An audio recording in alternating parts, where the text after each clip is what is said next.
So today we're going to make a bottle trap. And we're going to start with a 2-liter bottle, some scissors, and some tape. I'm using electrical tape today. I found it just works really well. But you can use whatever tape you want. Our first step is we take our bottle and we're going to cut off the top of it. It's right about where the kind of label would start or so.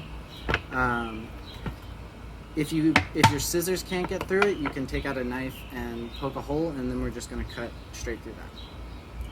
And it's like this one.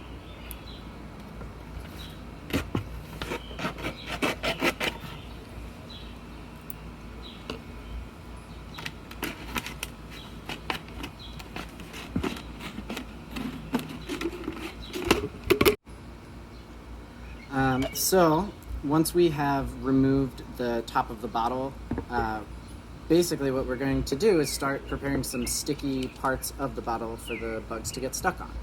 So if you imagine our trap is going to end up looking something like this. So there's going to be about 1 inch at the bottom here that we don't want to put tape. But then the rest of it we can tape up as much as we'd like. And the taping doesn't have to be perfect. Really just use something that's sticky.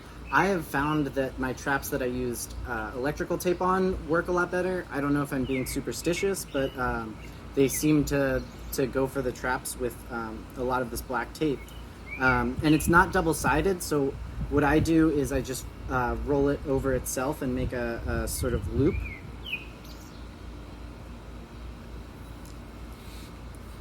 And then I cut it off.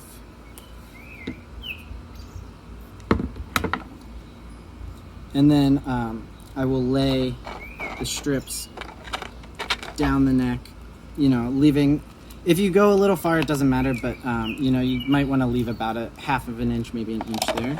And we're gonna just put strips all around it. It doesn't have to be perfect. You don't have to fill the whole space. It will be hard for them to climb out of it. So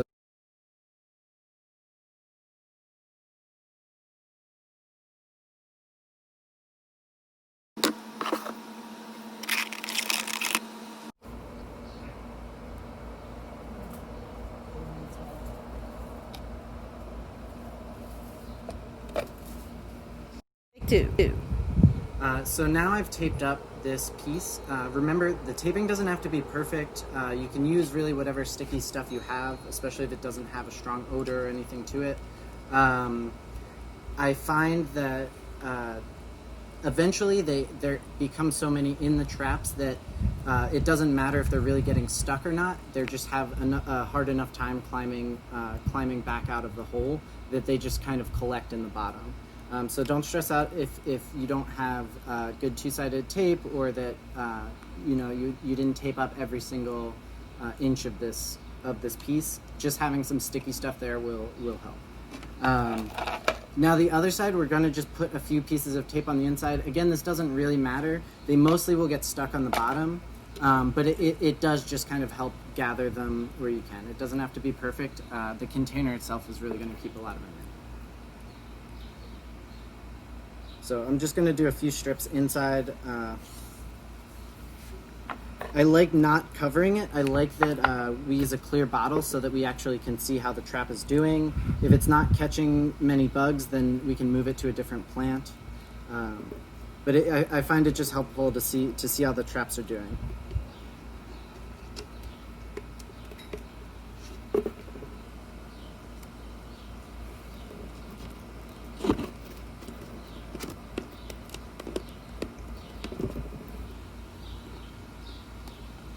And so I just put a few pieces in here. It'll be helpful. So now we can actually put the pieces together of the trap. So close it, get it inside so that the lips are almost touching.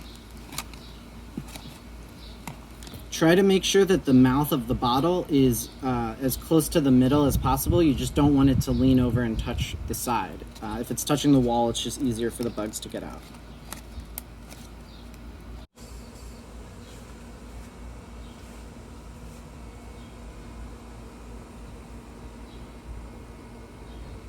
So now we are just going to tape the two pieces together where they meet up. So some of yours might actually come up so that the edges line up, and in that case you can fold tape over. Just need to make sure the two pieces are stuck together.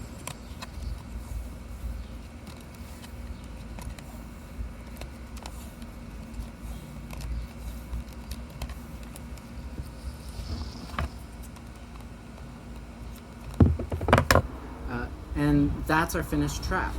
Make sure nothing's like loose or wobbling. If you need to put a little more tape to connect them, that's fine. Now that we've made our trap, we have to find a place to put it.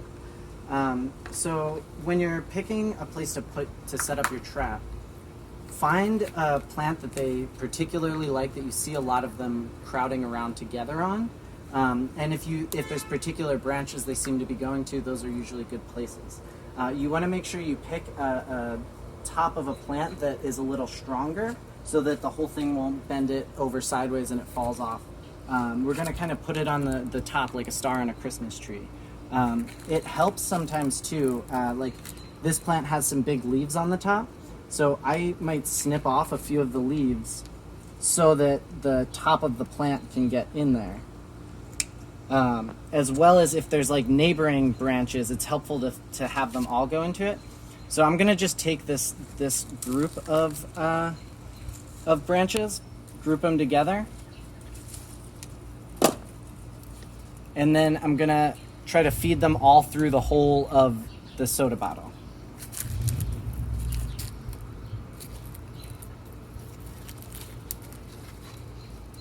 And it's okay if it touches the top anyway, because what's going to happen is these bugs are going to climb up the plant and eventually get towards the top, where it'll be either crowded and they will eventually jump off, or they will just have been there long enough and will jump off of it themselves.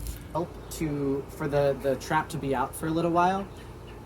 I don't know if it's just my own superstition here, but it seems like the more bugs end up in it, the more the higher volume of bugs end up going into it. It almost seems like when a fresh trap takes a little while to start getting bugs, but once it starts getting some bugs, it gets more and more